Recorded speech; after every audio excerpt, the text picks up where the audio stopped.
All right. Good afternoon, everyone. Is everyone having a good time? Come on. I'm from California. Is everyone having a good time? All right. I like to do things a little bit differently, shake things up. Yeah, he said cannabis a lot. Raise your hand if you have a beer in your hand. All right, okay. A little fun out there. Good. We're getting to the afternoon. Raise your hand if you are involved or are the founder of a startup.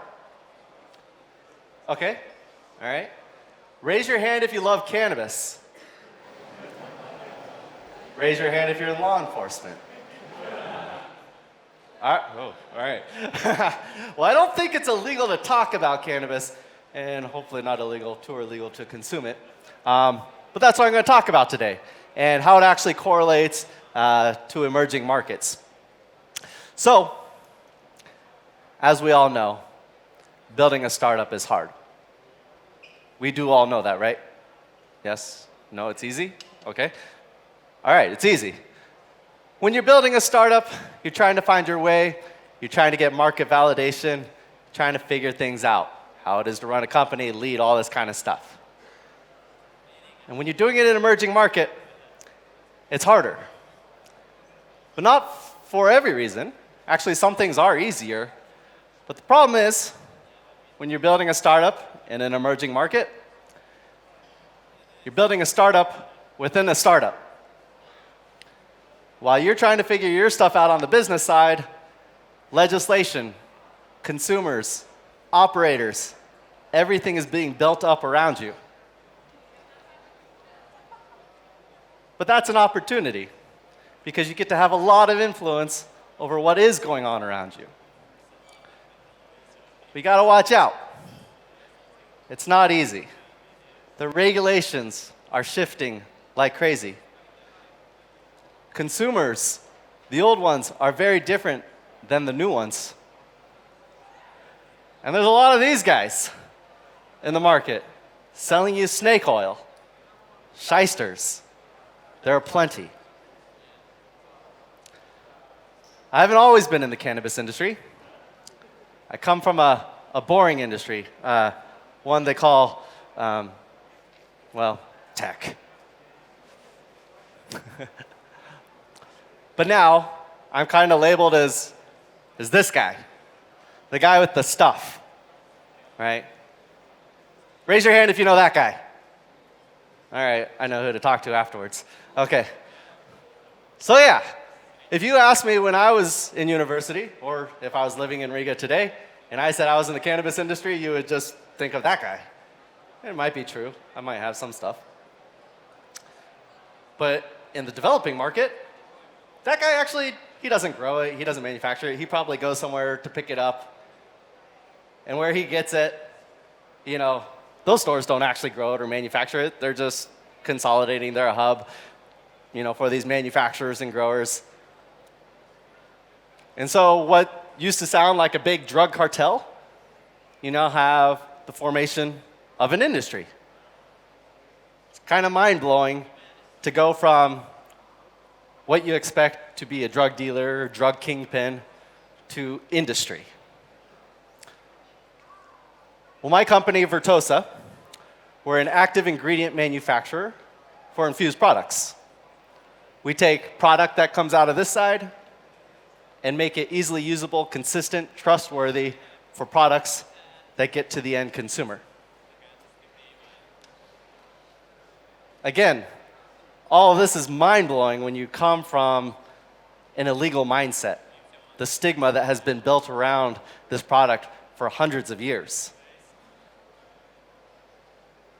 This has all been built in the last few years in California and the US. Canada, you've seen the headlines. It's starting to percolate over to Europe through Spain and Germany and the UK in different forms. And this is mind-blowing, just for it to have happened so quickly. But to actually have played a part in the formation of it and guided the legislators on what laws made sense and didn't. And therein lies the opportunity in an emerging market. Of course, cannabis has been around for thousands of years. It's been on our planet, recorded history for at least 5,000 years. So it's an existing market, which is kind of unique. And transitioning an existing black market to a regulated industry has nuances of its own. And like I said, I do come from the boring world of tech. Chill, it's just a joke. It's not boring. In fact, there's a lot of tech industries, categories, that are very similar to cannabis. And so think about all your friends out there that are talking about blockchain or cryptocurrency or AR and VR and how it's the next wave, but this time it's for real, not like back in the 90s. Drones, you name it. There's a lot of correlations between all these different emerging markets. Cannabis just happens to be very heightened because it's illegal. None of you are cops, right? I just want to make sure. Okay. I had to do some Googling before I flew over here to just see how risky it was. So I'm going to do 9 ways to survive in an emerging market. Cannabis, yes, but also these other markets, like I said. So discover your intersection. Discovering your intersection is a way to become the best in an industry, right? In cannabis, we were starving for professionalism, starving for talent. We were so excited when we got our first PhD chemist out of Genentech coming to extract oils in the cannabis industry. The first software engineer to come out of Facebook and start a social network in the cannabis industry. The first industrial designer out of Apple to create a cannabis vaporizer. You might not be at the top of the game in your given category in the broad world of tech, but when you jump into something like the cannabis industry, you could be the first, the best, the premier. And there's a lot of opportunity there. It's not a long-lasting strategy, but at least it'll help you get headlines and likes and clicks and all those things that we try to get in the first few stages of our business. For me, I launched the first startup accelerator born out of Silicon Valley focused on the cannabis industry. And that's all it took to get massive amounts of headlines, interest, venture capital, all the things that you hope for as a very young startup. Again, this is not a long-lasting strategy. This is how you get your foot in the door, get things started. I've learned a lot since then, which I'll get through in the next bullet points. 8 more left, if you're counting. So you need to discover your intersection. Come in loud, come in proud, and come in with confidence, because you might have been unknown in the broad world of tech before, but now you're in the cannabis industry, and you're the Silicon Valley investor now dedicating your career to the cannabis industry. So you define yourself. Has everyone out there that has a startup developed a brand foundation? A vision or mission, your big, hairy, audacious goal, your values, your habits, your persona, your promise. I hope this is resonating. If you haven't, you need to do your homework. I have a blog if you need to talk about it. But not only do you need to do that for your company, you need to do it for yourself, because you're going to be in the news. You are now a spokesperson for an industry. Talk about imposter syndrome. And again, if you haven't heard of imposter syndrome, New York Times did a great article with Tim Ferriss. Definitely, you're not alone, okay? Imposter syndrome is a real thing. So, define yourself. When I entered the cannabis industry, I was instantly the cannabis guy. I was supposed to have all the answers. I was supposed to have all the stuff, too. I became an industry advocate because I had to truly believe it's the only way to survive. The ups and downs that you expect in a startup, those same ups and downs exist, but you're also undulating with the ups and downs of an industry. And so you have to believe, and people expect you to. So you're now an advocate. an entrepreneur, a politician. I hate politics. I'm constantly lobbying. But with all this burden comes opportunity, because you have direct access to the lawmakers. They're curious. They want to know if they're good at their job. Not all of them are. But those doors are open, so take advantage of them. Get the confidence.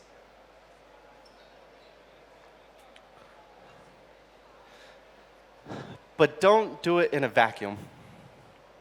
Like, you have to realize, unless you're truly trailblazing something new, there are people that put in hard work to just get it to there, to just get it to the starting line.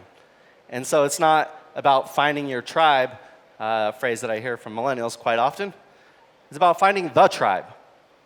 Who are the operators that are going to carry this industry forward? Who are the operators that are still going to be there when shit gets tough? Who are the ones that stand for the values that mean something to you? You need to build this tribe because, like I said, there's a lot of ups and downs in the industry, and it's the only way that you have the camaraderie to carry you through. The camaraderie to help affect change, to get the laws put in place that you need to run a business. This takes a lot of time. A lot of time. As entrepreneurs, we always feel that we don't have enough time to execute on our plans, to get through our checklist, to get to inbox zero. Now throw lobbying and advocacy on top of it. Yeah, I'll sleep in my next life. But that time is important. The first advice that was given to me when I entered the cannabis space was take your time in building relationships.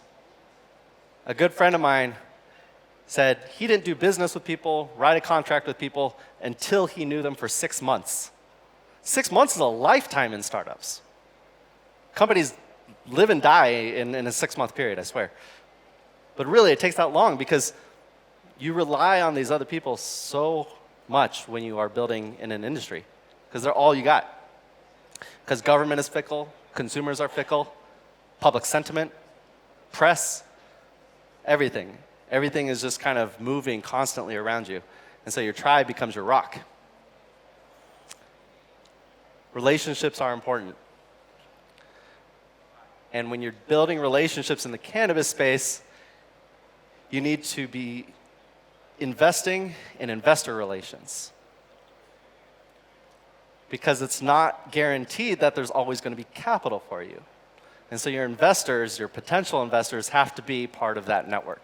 You have to be bringing them along with you, educating them, not necessarily expecting that you'll get money out of them. Because they become your advocates too, and you become a resource for information for them. And so it's this give and take. And what you have to do is, when it actually comes time to fundraising, you have to turn over every stone. You have to have every conversation possible. And it just takes a lot of time. This is the recurring theme when it comes to building in an emerging market.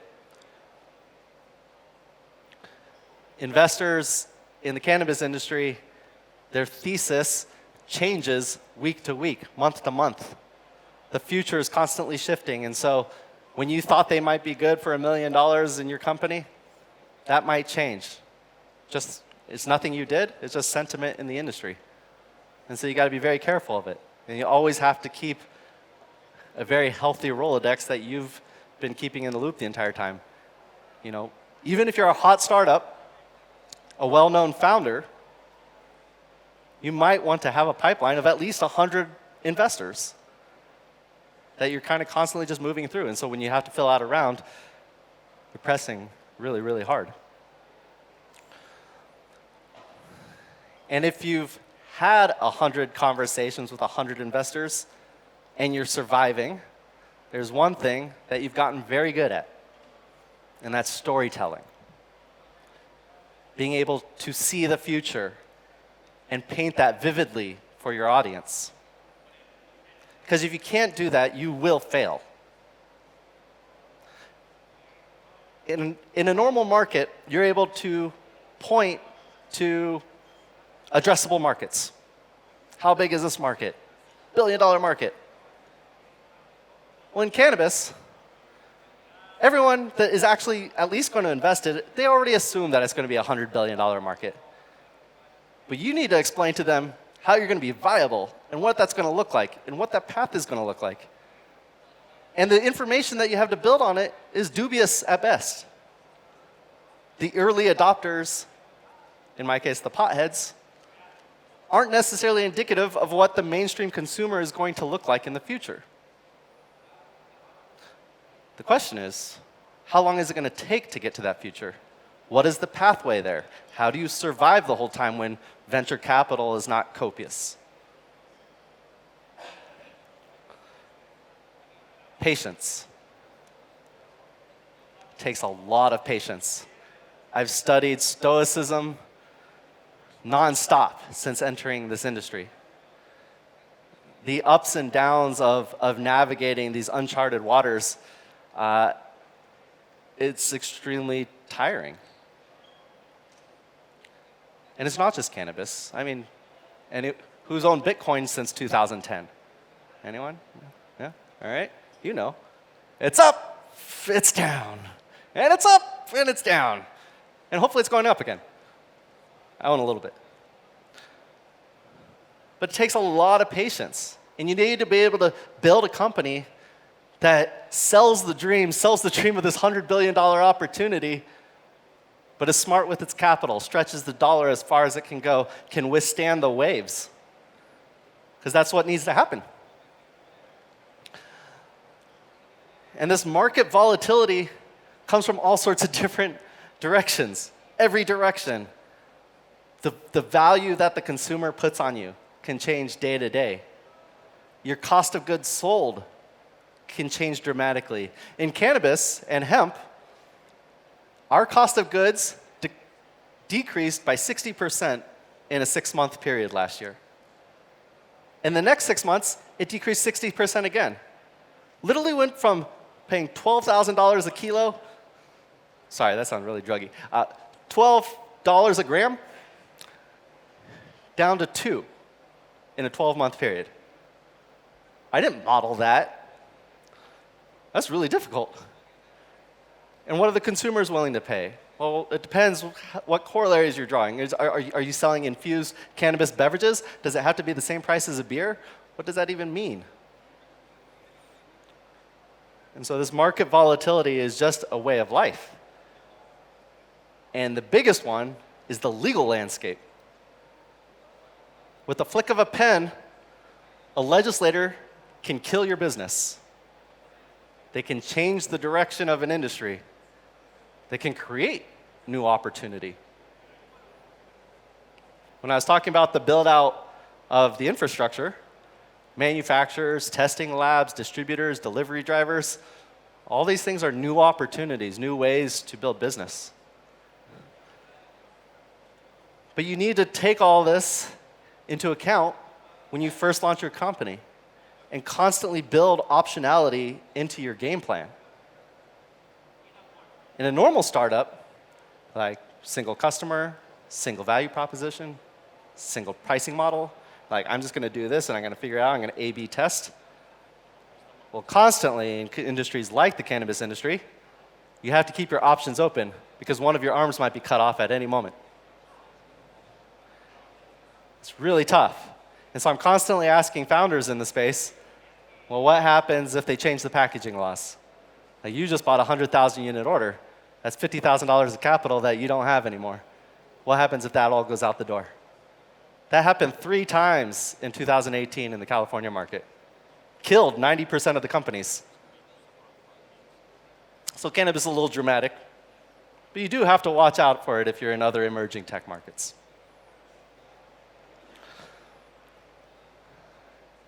And finally, know your exit strategy.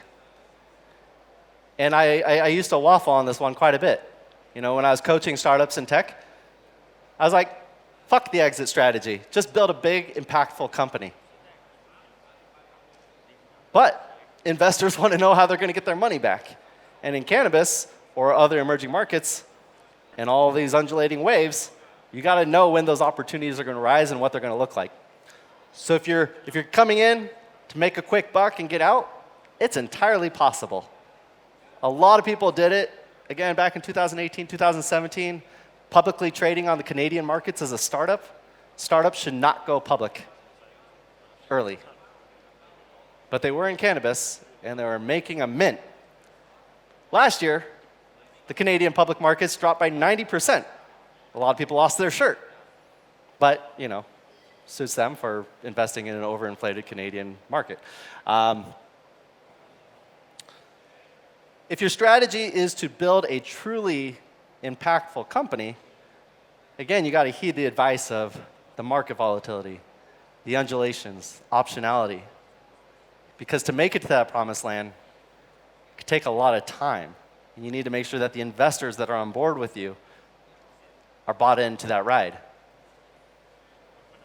So let me just step back through these really quick just to make sure. So there's continuity here. We have define or discover your intersection. You are someone that's important to this industry.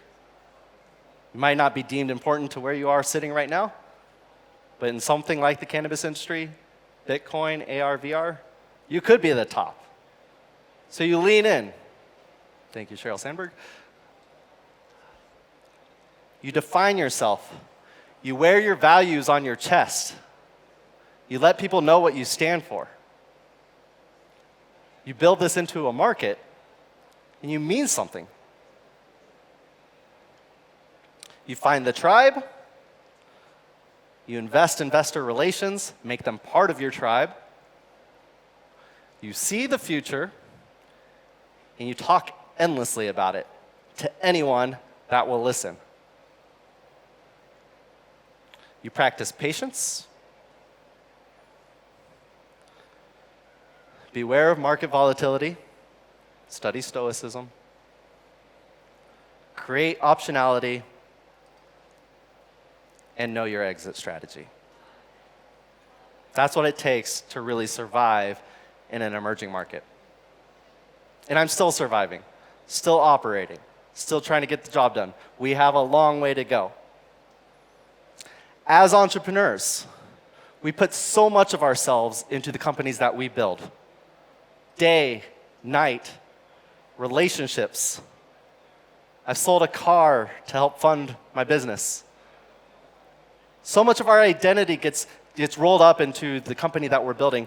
And our mentors, the good ones, remind us that, hey, you're going to have multiple shots on goal. It's okay. Your identity is an entrepreneur. And it's all true. We're all young, most of us. So we will have other cracks at the bat, shots on goal. But in an emerging market, this might still be true, but it's even harder because you do become the cannabis guy. And I'm already on my second crack at the bat in the cannabis industry. And so you need to ask yourself when you're embarking on an emerging market, is this just another entrepreneurial attempt? Or is this going to start defining you as a representative of an industry?